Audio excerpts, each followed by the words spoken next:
भाव योगी संत नंद लाल की असीम असीम जय जयकार हो। बाबा बलदेव की असीम असीम जय जयकार हो। सत्संग में आई सभी आत्मा को मुझ आत्मा का अभेद भाव से नमस्कार नमस्कार नमस्कार।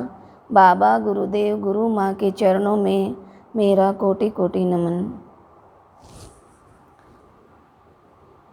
गुरुदेव की अमृत वाणी है भक्ति की चेतावनी की 11 नंबर की। प्राणी की प्रेम की वाणी प्राणों में मोह भी उत्पन्न करती और मोह का हनन भी करती। अमृत वाणी है गुरुदेव की। प्राणी की प्रेम की वाणी प्राणों में मोह भी उत्पन्न करती और मोह का हनन भी करती।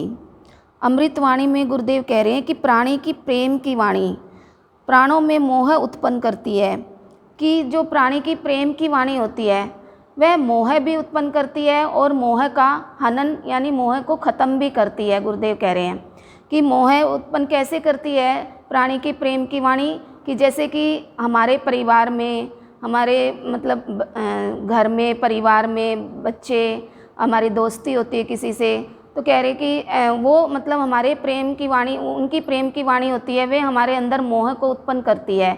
कि जैसे कि हम किसी दुकान पर सामान लेने जाते हैं, कोई भी कपड़ा मतलब लेने जाते हैं, कोई भी सामान लेने जाते हैं, तो वह दुकानदार क्या कहेगा कि ये चीज़ ले लो, इसमें एक के साथ एक फ्री है। तो हम क्या है, हमारे उस चीज़ के नश्वर चीज़ के प्रति मोह हो जाएगा। क्यों? क्योंकि उसको तो अपनी चीज़ मतलब बेचनी है, उसको तो प्रेम की वाणी वह बोलता है, लेकिन उसमें स्वार्थ होता है और हम उसमें नश्वर चीज़ों के प्रति हमारे मोह हो जाता है। तो गुरुदेव कह रहे हैं कि ये मतलब हमें हमारे अंदर मोह उत्पन्न कर देती है और ये ही हमारे मतलब भगवान से हमें दूर कर देती है। लेकिन गुरुदेव कह रहे हैं कि मोह का हनन भी करती है प्राणी के प्रेम की वाणी। कि मोह का हनन कैसे करती है, कि जैसे कि जो संत की वाणी होती है वह प्रेम की वाणी होती है, वह मोह का हनन करती है। क्यों? क्योंकि संत की वाणी में कि स्वार्थ नहीं होता, परमार्थ का भाव होता है, वो उसमें आगे बढ़ाने का भाव होता है, छल कपट का भाव नहीं होता। वह संत की वाणी सत्य की वाणी होती है, कल्याण की वाणी होती है, भाव की वाणी होती है, अच्छाई के रास्ते पर चलाने की वाणी होती है, वो परमार्थ की वाणी होती है। तो वह हमारे मोह को, जो हमारे अंदर मोह है, विकार हैं, उनको ख़त्म करने की वाणी होती है। तो वह हमें हमारे अंदर मोह ख़त्म कर देती है। तो गुरुदेव कह रहे हैं कि प्राणी के प्रेम की वाणी प्राणों में मोह भी उत्पन्न करती है और मोह का हनन भी करती है। कि जैसे कि रत्नाकर डाकू था, वह मतलब धन लूटता था, लोग चोरी कर, वह मतलब माल लूटता था लोगों का। और तो उसकी पत्नी क्या कहती थी, प्रेम से प्रेम की वाणी बोलती कि आप हमारे लिए मतलब धन लेके आते हो, गहना लेके आते हो। तो वह क्या है, उसके मतलब उसको मोह के कारण बोलती थी। लेकिन जब नारद की वाणी सुनी रत्नाकर ने, तो उसको 1 मिनट में वह मोह दूर हो गया और वह किससे प्रेम हो गया, भगवान से प्रेम हो गया। कि मैं ये कर्म खराब कर रहा हूँ, मतलब जब उसने अपने परिवार से पूछा कि मैं तुम्हारे लिए लेके आता हूँ ये सब, तो उन्होंने क्या कहा, ये तो मतलब हम हमारे लिए, तुम मतलब हमारा पालन पोषण करने के लिए लेके आते हो, हम इसमें इसके तुम्हारे भागीदार नहीं हैं। तब गुरुदेव कह रहे हैं कि जैसे कि रत्नाकर को भगवान से प्रेम हो गया और वह मोह खत्म हो गया। क्यों? क्योंकि नारद की वाणी सुनी उन्होंने। तो गुरुदेव कह रहे हैं ऐसे ही मतलब हमें है ना, जो मतलब स्वार्थ की वाणी होती है वह हमें भगवान से दूर कर देती है, और मोह की वाणी मोह की वाणी होती है, और जो प्रेम की वाणी संत की वाणी होती है वह हमें भगवान से मिलाती है। कि जैसे कि धृतराष्ट्र ने भी मोह किया कि मेरे बेटे को ना राजगद्दी मिल जाए, दुर्योधन को राजगद्दी मिल जाए। क्यों? क्योंकि मोह था उसको, और उसने अपने शकुनी की वाणी सुनी थी, वो मोह की वाणी थी तो प्रेम की वाणी, लेकिन वो मोह उत्पन्न कर दिया कि इसी को राज्य मिले। और क्यों? तब उसने पाप ही पाप किया। लेकिन जो पांडव थे उन्होंने किसकी वाणी सुनी? उन्होंने सुनी कृष्ण भगवान की वाणी, प्रेम की वाणी थी, वो सत्य की वाणी थी।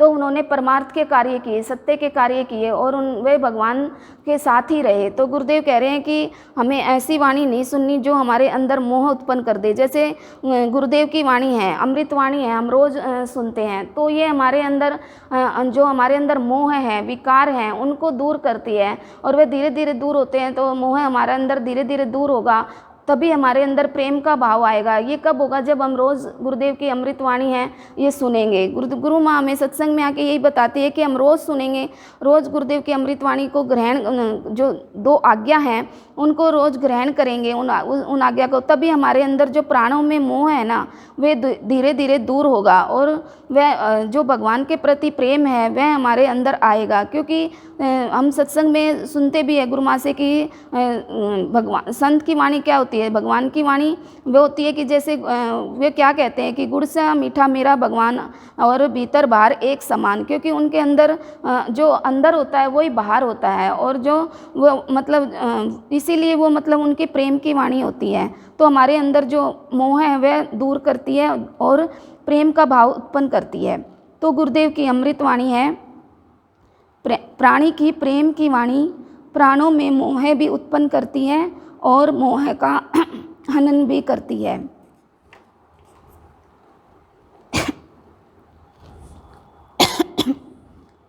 गुरुदेव की दूसरी अमृतवाणी है 12 नंबर की। अविलंब चाहता है, अविलंब चाहता है, किंतु विलंब क्यों हो रही है, उस कारण की ओर कब देखता है, प्रश्न कर रहे हैं। अमृतवाणी है गुरुदेव की, अविलंब चाहता है, अविलंब चाहता है, किंतु विलंब क्यों हो रही है, उस कारण की ओर कब देखता है।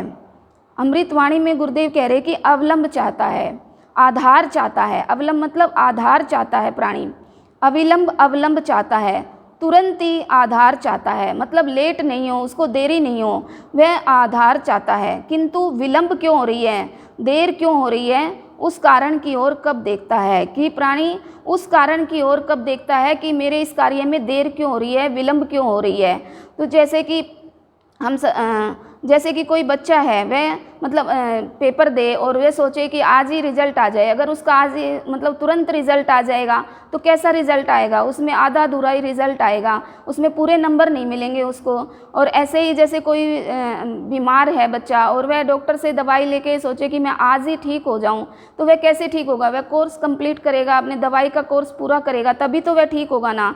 तो गुरुदेव कह रहे हैं कि लेकिन प्राणी सत्संग में आकर क्या चाहता है कि मैं आज ही मुझे भगवान का आधार मिल जाए, आज ही मुझे भगवान के दर्शन हो जाए, आज ही मुझे भगवान का भाव मिल जाए, आज ही मुझे भगवान से प्यार मिल जाए। तो कह रहे हैं कि उस कारण को तो देख कि जिसके कारण तुझे मतलब विलंब हो रहा है, देर हो रही है, उस कारण को सत्संग में आकर ही देख पाता है। जब वह गुरुदेव की अमृतवाणी सुनता है तब गुरुदेव कह रहे हैं कि जो तेरे अंदर जो अहंकार है ना वही तेरी देरी का कारण है। अहंकार के कारण प्राणी को भगवान के दर्शन नहीं होते, भगवान का प्यार नहीं मिलता, भगवान का भाव नहीं मिलता। और अहंकार के कारण, विकारों के कारण, काम के कारण, क्रोध के कारण, ईर्ष्या के कारण, लोभ के कारण, ये जो विकार होते हैं ये प्राणी को मतलब भगवान से प्यार जो नहीं मिल पाता उसमें देरी करते हैं, उसमें वह इस कारण उसको भगवान का प्यार मिलने में विलंब होती है। तो गुरुदेव कह रहे हैं कि अविलंब चाहता है प्राणी, तुरंत मतलब आधार चाहता है कि मुझे भगवान का प्यार मिले। कि जैसे कि सत्संग में मैं गुरु माँ से सुना है कि जैसे कि एक गुरु होता है और एक शिष्य होता है, तो वह शिष्य अपने गुरु को क्या कहता है, गुरुदेव आप है ना सबको मतलब ज्ञान देते हो लेकिन मुझे ज्ञान नहीं देते, सब शिष्यों को ज्ञान दे रहे हो। तब वह गुरु क्या कहता है कि मैं तो सबको ज्ञान दे रहा हूँ लेकिन कल मैं तुम्हारे घर मतलब भिक्षा लेने आऊँगा। तब वह उसके गुरुदेव उसके घर भिक्षा लेने जाते हैं और वह एक पात्र लेके जाते हैं। तब वह शिष्य मन से खीर बनाता है और वह उस पात्र में जैसे ही डालने को होता है तो वह कहता है कि गुरुदेव यह तो पात्र गंदा है। तब उसके गुरुदेव उसको कहते हैं कि यही मैं तुम्हें समझाना चाहता हूँ कि ये पात्र गंदा है, तब इसमें खीर नहीं डाल रहे तुम। ऐसे ही तुम्हारे अंदर का जो हृदय का पात्र है ना, हृदय का बर्तन है ना, वह साफ होगा, जब स्वच्छ होगा, निर्मल होगा, तब तुम्हारे अंदर में तुम ज्ञान को धारण करोगे। ऐसे ही मतलब तुम सोचते हो कि मुझे मतलब जो मेरा हृदय गंदा है इसमें मतलब तुम्हें ज्ञान मिल जाए, वह ज्ञान कैसे मिलेगा। तो गुरुदेव ऐसे ही कह रहे हैं कि जब तक मनुष्य का हृदय का पात्र है ना साफ स्वच्छ नहीं होगा जब तक उसमें गुरुदेव की अमृतवाणी को धारण नहीं करेगा तब तक उसको मतलब ज्ञान नहीं होगा, वह भगवान से दूर रहेगा।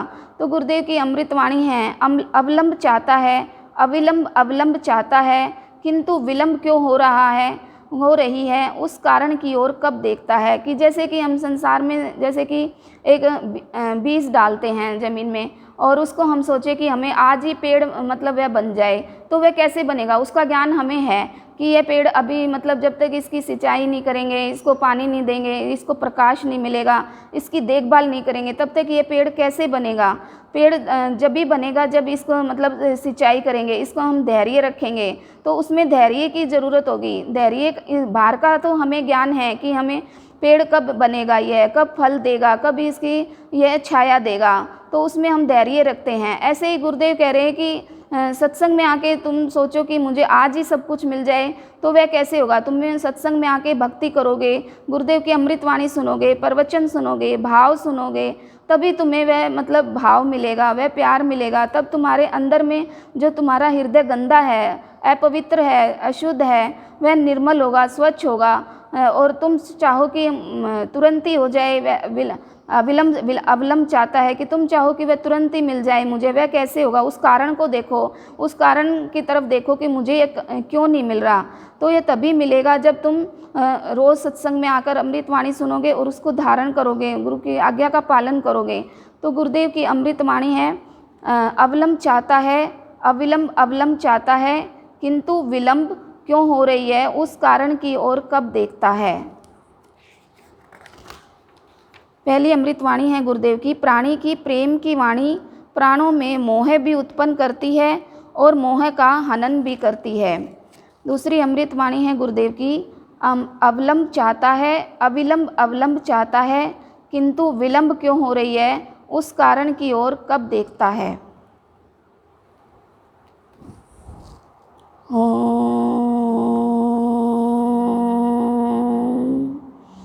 शांति शांति प्रशांति।